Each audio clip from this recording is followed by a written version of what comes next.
Bonjour à tous et bienvenue dans ce Cube, un résumé du livre de l'inégalité parmi les sociétés, essai sur l'homme et l'environnement dans l'histoire, de Jared Diamond, paru pour la première fois en 1997 et réédité en 2007 aux éditions Folio Essai. Alors déjà, qui est Jared Diamond ? Eh bien, c'est un biologiste et un historien américain. Il est également professeur de géographie à l'Université de Californie à Los Angeles et il est surtout connu pour ses ouvrages de vulgarisation scientifique.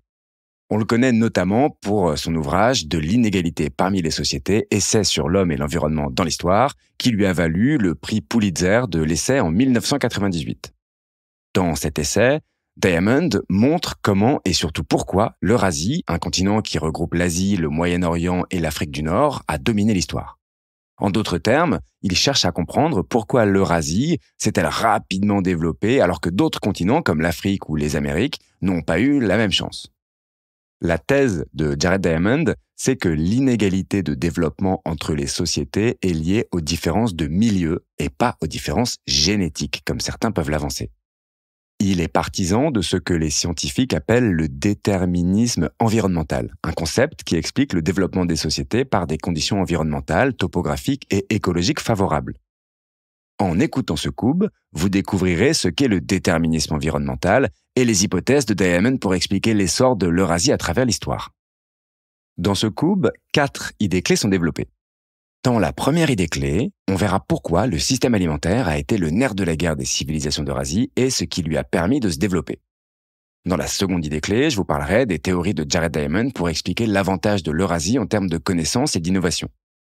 Dans la troisième idée clé, vous verrez en quoi le fait d'avoir un gouvernement centralisé a permis à l'Eurasie de créer des sociétés pérennes et solides. Et enfin, dans la quatrième et dernière idée clé, on s'intéressera à une théorie de Jared Diamond, assez surprenante d'ailleurs, qui expliquerait la pérennité des civilisations eurasiennes dans le temps. Allez, je vous propose de découvrir tout ça ensemble. La première idée clé, c'est que le système alimentaire a été le nerf de la guerre en Eurasie. Si je vous demande quel est l'élément indispensable à la survie de toute espèce vivante sur Terre, vous pensez à quoi ? Je suis sûr que la plupart d'entre vous me diraient la nourriture, évidemment. Effectivement, la capacité à pouvoir se nourrir est la raison principale de la survie de nos ancêtres. Donc, en toute logique, Diamond affirme que le développement des civilisations vient de leur capacité à développer des sources alimentaires variées, abondantes et fiables. Plus les civilisations avaient la capacité de développer une agriculture et une production alimentaire fiables, plus elles avaient de chances de grandir et de devenir puissantes. C'est d'ailleurs ce qui s'est passé avec l'Eurasie. Ce continent a pratiqué très tôt l'agriculture et a mis en place une production agricole qui lui a permis d'avoir une alimentation abondante, fiable et pérenne sur plusieurs décennies. Pourquoi l'Eurasie, en comparaison aux autres continents, a pu développer une agriculture très tôt dans son histoire ? Diamond identifie 3 avantages majeurs, tous en lien avec l'environnement et l'emplacement géographique de l'Eurasie. Le premier avantage, c'est que cette région du globe disposait de plantes sauvages faciles à domestiquer, c'est-à-dire qu'elles étaient faciles à traiter et à reproduire en agriculture. Mais alors, comment savoir si une plante sauvage est facilement domesticable ? Diamond estime qu'il faut qu'elle présente au moins ces 3 critères. Premièrement, les plantes sauvages doivent présenter des caractéristiques biologiques utiles aux humains. Il doit s'agir de plantes sucrées, grasses ou fibreuses. Ensuite, elles doivent être faciles à cueillir et à germer. Ces plantes doivent idéalement contenir plusieurs graines, dont certaines peuvent être dormantes, c'est-à-dire qu'elles peuvent se préserver pendant les périodes de mauvais temps et se réveiller pour les beaux jours. Enfin, elles doivent avoir un système de reproduction facile à comprendre et à manipuler pour les humains. En partant de ces 3 critères, on comprend donc pourquoi la région terrestre du Croissant fertile, où se trouve l'Eurasie, a été la première région du monde où les plantes ont pu être domestiquées. En effet, les plantes sauvages qui poussent dans cette région remplissaient les 3 critères évoqués précédemment. Plus précisément, Diamond évoque 2 raisons principales pour lesquelles la domestication des plantes a été un succès dans cette région. Premièrement, les abondantes plantes sauvages comestibles du Croissant fertile produisaient d'énormes quantités de graines que les agriculteurs pouvaient facilement stocker. Deuxièmement, selon Diamond, de nombreuses plantes sauvages comestibles du Croissant fertile avaient tendance à se reproduire par autopollinisation. Donc elles se fécondaient elles-mêmes et produisaient des graines identiques. Un système de reproduction idéal pour les agriculteurs qui pouvaient pratiquer la pollinisation croisée. La pollinisation croisée consiste à planter 2 variétés de fruits dont les pollens sont compatibles. Ça permet de créer de nouvelles variétés de plantes ou encore d'augmenter leur croissance pour avoir une production alimentaire abondante. On comprend donc ici que l'Eurasie disposait déjà d'un avantage en termes de production et de domestication de plantes sauvages, qui lui a permis d'avoir une production alimentaire abondante. Mais la domestication ne s'arrête pas là. Le deuxième avantage de l'Eurasie, c'est qu'elle disposait aussi d'animaux sauvages qui se prêtaient facilement à la domestication. Tout comme les plantes sauvages, un animal sauvage peut se domestiquer quand il réunit certains critères, parmi lesquels des besoins alimentaires auxquels les agriculteurs peuvent facilement subvenir. Les animaux herbivores ou omnivores comme les vaches et les porcs sont plus faciles à nourrir que les animaux carnivores, par exemple. Ensuite, il faut qu'ils aient une croissance rapide. Les animaux qui n'atteignent pas la maturité ou ne se reproduisent pas pendant des années, ils ne conviennent pas à la domestication. Et enfin, le fait d'avoir un tempérament facile à apprivoiser, calme et non agressif, rend plus facile la domestication. L'Eurasie disposait dans sa région de beaucoup d'animaux qui répondaient à tous ces critères. Mais alors pourquoi ? Eh bien, selon Jared Diamond, l'Eurasie avait simplement plus d'animaux potentiellement bons pour la domestication avant même que les humains ne commencent à vivre sur le continent. C'est principalement dû à sa très grande superficie terrestre et à ses conditions écologiques favorables. Deuxièmement, les animaux présents en Eurasie n'ont pas subi d'extinction préhistorique de masse comme ça a été le cas en Australie et en Amérique par exemple. Pourquoi ? Eh bien parce que dans les régions d'Australie et d'Amérique, les animaux ont été exposés très tard aux humains. Comme ils ne les avaient jamais rencontrés, ils n'avaient pas peur d'eux et donc ont été tués facilement au cours de la chasse, accélérant leur extinction. En Eurasie, en revanche, les animaux ont été très tôt en contact avec les humains. Du coup, les animaux se sont davantage habitués aux dangers que représentaient les humains et ont développé des stratégies de survie efficaces. La domestication était donc sans conteste le point fort des civilisations d'Eurasie. Mais vous allez voir, c'est pas tout. Le dernier avantage de l'Eurasie sur les autres continents, ce sont tout simplement des caractéristiques géographiques favorables au développement de l'agriculture. Diamond identifie 2 avantages géographiques en particulier qui ont favorisé la production alimentaire en Eurasie. Le premier, c'est l'orientation géographique. L'Eurasie dispose d'une orientation géographique située à l'est-ouest du globe, alors que les Amériques et l'Afrique, elles, se situent plutôt sur un axe nord-sud. Selon Diamond, l'axe est-ouest est plus propice au développement de l'agriculture et de la production alimentaire. Pourquoi ? Eh bien parce que cet axe dispose de journées plus longues et donc d'une exposition au soleil plus étendue. Du coup, les cultures prospèrent plus facilement que sur l'axe nord-sud, qui dispose de latitudes moins favorables à la lumière du jour. Le deuxième avantage géographique, c'est le fait d'avoir très peu d'obstacles topographiques et écologiques. Qu'est-ce qu'on entend par là ? En Eurasie, il y avait historiquement peu d'obstacles à la propagation des plantes et des animaux domestiques. Les tempêtes et les sécheresses étaient peu fréquentes, favorisant une production agricole stable sur toute l'année. En Amérique du Nord, par exemple, les conditions désertiques, infertiles, rendaient compliquée la production agricole. Les périodes de sécheresse pouvaient anéantir toute une production, créant des famines et des conditions de survie déplorables pour ces populations. Ces 2 points appuient donc la thèse de Jared Diamond, à savoir que c'est l'emplacement géographique et l'environnement qui ont donné une longueur d'avance à l'Eurasie par rapport aux civilisations des autres continents. On arrive à la fin de cette première idée clé. À ce stade, on comprend que l'Eurasie partait avec un temps d'avance sur les autres continents. La production alimentaire est la clé pour faire grandir et développer une civilisation. Clairement, l'Eurasie avait toutes les cartes en main pour développer son agriculture. Son emplacement géographique et la présence sur son territoire de plantes et d'animaux facilement domesticables lui ont permis de développer une agriculture abondante et stable. Avec ce premier avantage non négligeable, les civilisations eurasiennes ont réuni toutes les conditions pour prospérer et développer d'autres compétences. Dans la prochaine partie du Cube, on verra d'ailleurs plus précisément les raisons pour lesquelles l'Eurasie a acquis des connaissances et une capacité d'innovation plus avancée que les autres civilisations. La deuxième idée clé, c'est donc l'avantage de la connaissance pour les peuples d'Eurasie. Au cours de l'histoire, les Eurasiens ont développé des connaissances avancées. Ces connaissances leur ont permis d'innover dans la production alimentaire, la santé ou encore les armes de guerre et ainsi prendre l'avantage sur les autres civilisations. Parmi leurs compétences, on peut relever la métallurgie qui leur a permis de construire des armures et des outils solides, ou encore la menuiserie pour la construction de moyens de transport comme la roue et les navires de haute mer. Pour vous donner une idée de leur avancement par rapport aux autres civilisations, dites-vous que lorsque les peuples d'Amérique ont dû affronter les Eurasiens pour la première fois sur leur terre, ils avaient comme munition des armures en bois, en os et en pierre. Les Eurasiens, eux, avaient des armures et des épées en métal. Autant dire que leur sort était déjà scellé. Mais alors, comment les Eurasiens ont-ils pu développer autant de connaissances ? Bien évidemment, l'intelligence n'a rien à voir avec la biologie ou les origines de ces civilisations. C'est précisément cette thèse que Diamond tente de combattre. Pour lui, si l'Eurasie a pu autant innover, c'est que, là encore, elle disposait d'avantages géographiques, mais aussi démographiques favorables. Diamond évoque 3 raisons en particulier qui expliquent la force d'innovation des peuples dans cette région du globe. La première raison, c'est celle qu'on a évoquée dans la première partie du Cube. Vous vous souvenez? Je veux parler de la production alimentaire. L'abondance alimentaire en Eurasie a permis de développer les connaissances des Eurasiens. Pourquoi? Eh bien parce que les excédents alimentaires ont permis de sécuriser leur système alimentaire et d'assurer la survie de la population. Dotées d'un système alimentaire sûr et fiable, les sociétés d'Eurasie, elles n'avaient plus besoin de se soucier de leur survie. Et elles sont parvenues à se développer dans d'autres domaines que les domaines agricoles. Ils ont pu rapidement se développer dans la bureaucratie ou encore l'artisanat. Les populations pouvaient ensuite consacrer leur temps et leur énergie à faire progresser des connaissances spécialisées. Par exemple, les artisans, plutôt que de se cantonner à développer des outils pour l'agriculture, ont étendu leurs compétences en développant des armes spécialisées pour la guerre. Les bureaucrates, qui étaient à l'origine chargés des récoltes, ont diversifié leurs compétences dans la tenue de registres et de transmission d'informations. Pour Diamond, c'est notamment la bureaucratie qui a permis à ces civilisations de développer avant les autres le langage écrit. Dans les autres sociétés, des Amériques et d'Afrique par exemple, l'instabilité de leur système alimentaire ne leur a pas permis de développer leurs compétences et d'innover. Pourquoi? Eh bien parce que la population devait consacrer la majeure partie de son temps et son énergie à collecter suffisamment de nourriture pour survivre, tout simplement. Ils n'étaient donc pas libres d'approfondir leurs connaissances dans d'autres domaines, et notamment dans le développement du langage.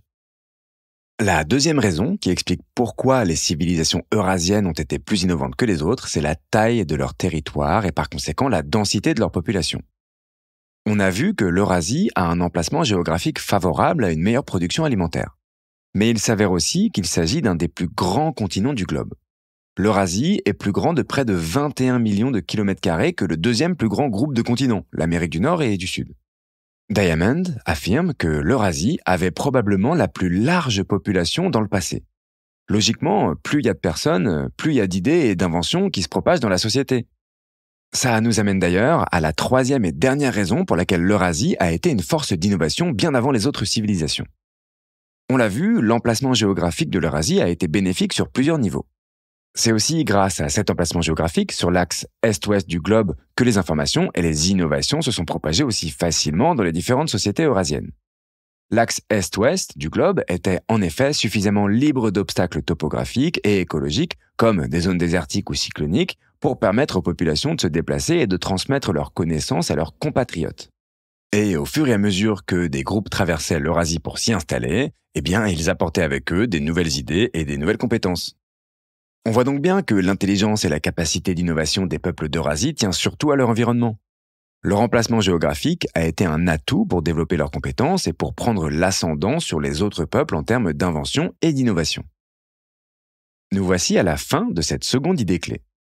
Cette seconde partie constitue le cœur de la thèse de Jared Diamond.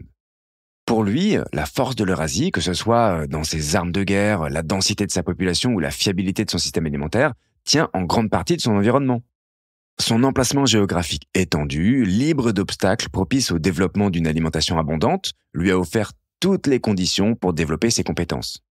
Elle lui a permis d'innover dans des domaines tels que l'armement, l'outillage ou encore le langage.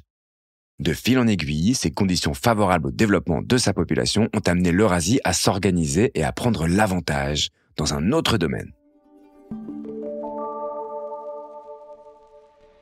C'est l'objet de cette troisième idée clé. L'avantage d'un gouvernement centralisé. En plus d'avoir un environnement favorable au développement des connaissances, l'Eurasie a eu l'avantage d'avoir très tôt un gouvernement centralisé. Alors c'est quoi un gouvernement centralisé? Eh bien c'est un gouvernement dans lequel tous les citoyens sont soumis à un seul et même pouvoir. Toutes les décisions sont prises par une seule et même autorité auxquelles tous les citoyens doivent se soumettre. Typiquement, c'est le fonctionnement de la plupart des États actuels. La population doit se soumettre aux lois et aux devoirs établis par l'État, composé d'un chef d'État et de son assemblée. Ce fonctionnement permet notamment de créer une unité sociale, puisque l'ensemble de la population se retrouve autour de valeurs et d'une autorité commune. Les sociétés qui ont disposé très tôt de gouvernements centralisés, organisés avec des hiérarchies d'autorité et des rôles bien spécifiques, ont dominé les sociétés qui ne s'organisent pas de cette façon. Pourquoi ? Parce que les sociétés centralisées pouvaient plus facilement coordonner des activités complexes. Et oui, quand il y a une autorité bien établie et respectée sur l'ensemble du territoire, il était plus simple de mettre en œuvre, par exemple, des projets de construction ou des projets de guerre de conquête d'autres territoires. Il pouvait aussi justifier les guerres en faisant appel à l'autorité religieuse et à l'esprit d'unité sociale. À l'inverse, les sociétés qui n'étaient pas centralisées, c'est-à-dire qui ne fonctionnaient pas selon un système d'autorité et de subordination du peuple, ne pouvaient pas facilement créer cette unité sociale. Ils étaient donc moins capables de coordonner des projets et d'encourager le sacrifice et l'abnégation pour le bien commun. Alors là aussi la question se pose. Pourquoi l'Eurasie a-t-elle aussi rapidement développé des gouvernements organisés et centralisés? Diamond évoque plusieurs hypothèses. La première, c'est la taille de la population. Comme on l'a vu précédemment, l'Eurasie disposait d'une large population du fait de la taille de son territoire. Pour Diamond, le fait d'avoir une population aussi grande augmente le risque de conflits et de guerres civiles. Alors, il y avait un besoin de créer une gouvernance centralisée et organisée pour faire face à ces conflits et à la complexité d'une aussi grande population. Ensuite, la seconde hypothèse est que la taille de la population nécessitait de mettre en place des projets agricoles à grande échelle, tels que des systèmes d'irrigation ou la construction de bâtiments publics pour stocker les récoltes. Ces projets exigeaient beaucoup de coordination et donc un besoin de gestion et de planification complexe, une organisation qui n'aurait pas été possible sans un gouvernement centralisé. Et comme ces projets à grande échelle nécessitaient beaucoup de main-d'œuvre, il y avait un besoin d'amener des travailleurs sur le territoire et notamment des esclaves. Ces esclaves, qui venaient pour la plupart de territoires ayant perdu une bataille face aux Eurasiens, nécessitaient d'avoir une autorité et un gouvernement qui pouvaient contrôler ces populations étrangères pour éviter tout soulèvement. Voilà comment le gouvernement centralisé s'est naturellement mis en place en Eurasie. On arrive à la fin de cette troisième idée clé. À ce stade, vous devriez maintenant mieux comprendre pourquoi l'Eurasie a été un continent aussi puissant. Deux raisons reviennent régulièrement pour expliquer cet ascendant. La taille de la population et le système alimentaire. Et ces deux raisons s'expliquent par un point essentiel, l'environnement. C'est cet environnement qui a permis à l'Eurasie de se développer bien avant les autres civilisations. Mais c'est pas tout. Un autre point intéressant est évoqué par Jared Diamond pour expliquer l'avantage de l'Eurasie sur les autres continents. Je vous en parle dans la dernière partie de ce cube. Dans cette quatrième et dernière idée clé, je vous explique en quoi les épidémies ont été une chance pour le développement de l'Eurasie. L'Eurasie a été confrontée à de nombreuses épidémies mortelles au cours de son histoire. Et ça va vous paraître étonnant, mais pour Jared Diamond, le fait d'avoir subi autant d'épidémies a aidé au développement de ce continent. Mais alors pourquoi? Imaginez qu'un peuple rencontre une multitude de microbes épidémiques pendant plusieurs siècles. Ces microbes vont clairement tuer une bonne partie de la population. Ok, ça c'est un peu triste. Mais qu'en est-il pour ceux qui survivent? Eh bien, ils développent un niveau d'immunité qui les rend invincibles à un grand nombre de maladies et d'infections. Du coup, les sociétés qui ont eu la chance de développer des immunités contre des maladies épidémiques avaient un avantage significatif sur les autres. Vous comprenez mieux désormais? En clair, les différentes épidémies qu'a subies l'Eurasie lui ont permis de développer une immunité supérieure aux autres peuples. Mais alors, on peut se demander pourquoi l'Eurasie a connu autant d'épidémies. Pour Diamond, il y a une raison principale pour laquelle les populations d'Eurasie ont connu autant d'épidémies. C'est leur proximité avec les animaux domestiqués. De récentes études scientifiques ont démontré que les principales maladies infectieuses de l'histoire récente, comme la variole, la tuberculose, le paludisme ou encore la peste, ont des ancêtres microbiens que l'on retrouve dans des animaux de ferme courants, comme les porcs ou les vaches. Pour les scientifiques, cette découverte prouve que ces maladies ont été au départ transférées des animaux aux humains, ce qui a provoqué des maladies de type humain qui étaient auparavant exclusives au bétail. Et souvenez-vous, dans la première partie du cube, je vous expliquais que le continent eurasien abritait des animaux sauvages qui remplissaient tous les critères propices à la domestication. Les sociétés d'Eurasie ont donc très tôt été en contact avec différents types d'animaux. Est-ce que vous faites le lien maintenant? Concrètement, ça signifie que les populations eurasiennes ont été parmi les premières à contracter des microbes issus des animaux sauvages qu'ils avaient domestiqués. Voilà d'où vient leur exposition aux épidémies. Un mal pour un bien, visiblement. Nous arrivons à la fin de ce cube. En parcourant toutes les thèses de Jared Diamond, on comprend mieux d'où vient l'avantage des civilisations d'Eurasie. L'Égypte antique, la Grèce et la Chine impériale, toutes situées en Eurasie, ont été des empires puissants qui ont bénéficié de conditions environnementales propices au développement de leur civilisation. Jared Diamond nous le rappelle, l'intelligence, la capacité d'innovation et la stabilité sociale n'ont rien à voir avec la génétique. Tout est une question d'emplacement géographique. Concrètement, les Eurasiens ont surtout eu de la chance de vivre sur un territoire fertile, abondant et écologiquement stable.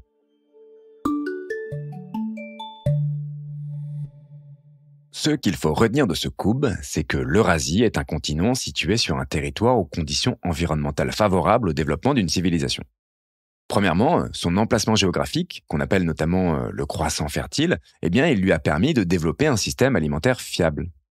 Les sociétés eurasiennes ont en effet disposé sur leur territoire de plantes et d'animaux sauvages faciles à domestiquer, ce qui leur a permis de développer une agriculture solide et abondante. En partant de ce premier avantage, les civilisations eurasiennes ont fait grandir leur population et ont développé de nombreux autres atouts. Le premier, c'est la connaissance. Grâce à une population dense et en bonne santé du fait de l'abondance alimentaire, les populations eurasiennes ont pu consacrer leur temps et leur énergie à développer d'autres compétences que les compétences agricoles. Elles ont développé des connaissances en menuiserie, en métallurgie, ce qui leur a permis de construire des armes solides et durables. Elles se sont aussi développées en matière de gestion et de transmission de l'information. Ensuite, les sociétés d'Eurasie, du fait de la taille et de la densité de leur population, ont très tôt mis en place des gouvernements centralisés. En rassemblant toute une population autour d'une autorité et de valeurs communes, il devenait plus facile de mener des projets à grande échelle, comme des projets de construction ou de conquête de territoire. Pour finir, l'Eurasie a aussi tiré profit des nombreuses épidémies qui se sont abattues sur son territoire. Ces épidémies, conséquence de la proximité avec les animaux domestiqués, ont renforcé l'immunité de sa population, la rendant plus solide face aux autres maladies et infections. Voilà, le couple de l'inégalité parmi les sociétés essais sur l'homme et l'environnement dans l'histoire touche à sa fin. Vous savez désormais pourquoi l'Eurasie a été le continent le plus puissant et prospère de l'histoire.